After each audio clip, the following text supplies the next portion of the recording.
everybody, welcome back to the Chaotic Little Book Corner. Today I'm going to be doing my mid-month July wrap-up. Part 1. I did not read many books, but I read a lot of pages. So that happened. Now, I'm going to just dive right in once I take a sip of my coffee. So, 2 of the books that I have read were sent to me for review, and the rest of them I purchased with my own moolah. So let's go. Let's do this.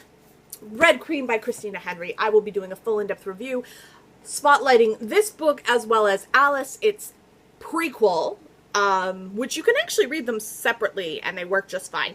So this is Alice. She has finally gotten out of the city in her land of Aliceness. That made no sense. But if you've read Alice, you know what I mean when I say she's gotten out of the city. And it's following her and her hatchet friend who she has a relationship with. And they are going to find his daughter. And that's all I'm going to tell you, because for those of you who have not read Alice yet, you need to do it. And you don't even understand why until I will tell you in the next video where I talk about these 2 books. And I'm like, you read them. And then you're like, yes. And I'm like, uh-huh. Magic. Sex Objects by Jessica Valenti. This was wonderful. This is a memoir about a young girl who's growing up in New York City and her realization of feminism and becoming a sex object as a child and as an adult, and what that means in the world, and how women are objectified and just not given the same chances as men. And it was so stunning and awesome, and it's short, which was really impressive. It's not like the shortest thing ever, but it's only like 200 pages, and everything was said in it. I thought it was phenomenal, wonderful, worth the hype, worth every little bit of cash I spent on this. And yeah. Seriously, guys, if you're into feminism or just getting into feminism, or you're feeling, or you're in an age or a time or place where you're just starting to come to a realization that you are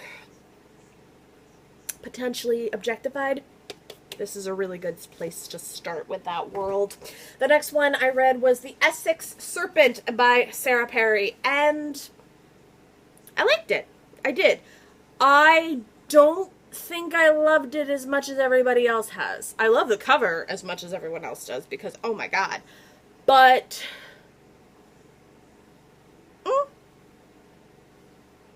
I don't know.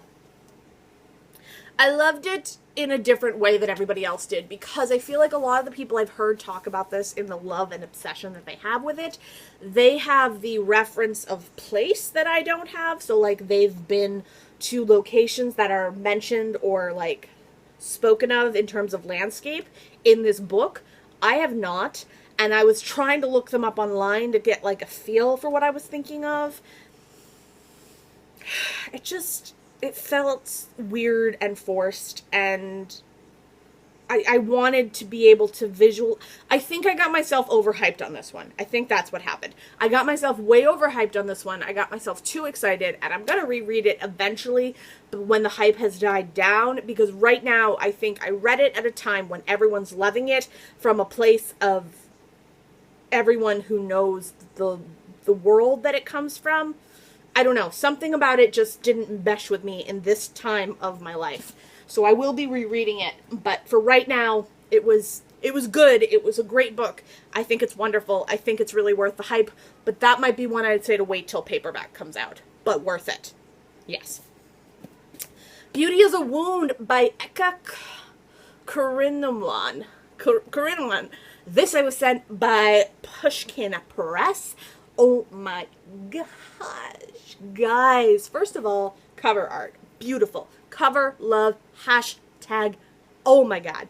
But this book, it matches the cover in terms of art and words, and it tells you a story about the Indonesian culture, and it gives you a background and history and things I didn't know were happening.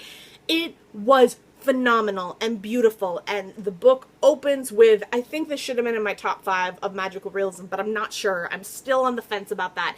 This opens with a prostitute coming back to life from the dead, And it's almost like she just took a nap, and then she comes back to life to go see her child, who she has never seen because she gave birth to her and then she died. And she gave her child the name of Beauty, and her child is actually very ugly.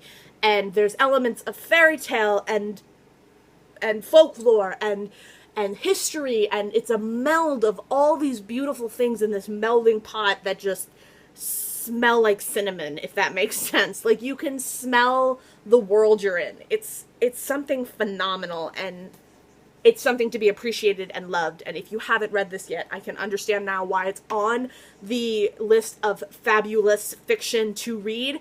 It's incredible. Last but not least, guys, this is finally, I read one of my 5 classics. I'm so proud of myself. I got to it a lot faster than I expected. Tale of Two Cities. So I was on a longer vacation with my family last week, and it was super quiet, so I just read constantly. And I forgot the book, so I downloaded it on my Kindle, and, well, let me rephrase that. I downloaded it on my iPhone, and I read it, which was dreadfully painful. But I did make sure I read the last 200 pages in paper form, which helped immensely.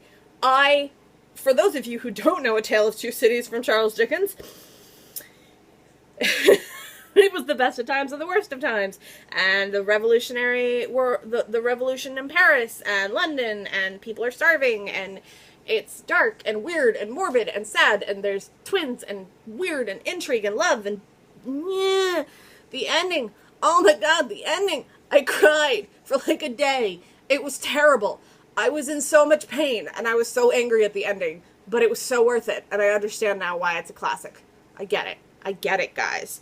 And I will admit that because I watched the Wishbone episode right before I started reading it, it helped because I kind of had a plot line to follow.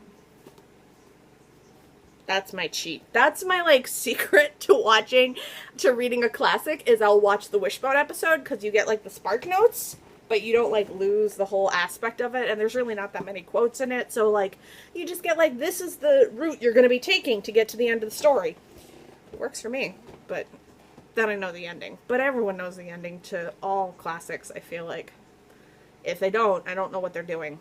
But, my rant aside, I will see you guys in my next video, and I will talk to you then.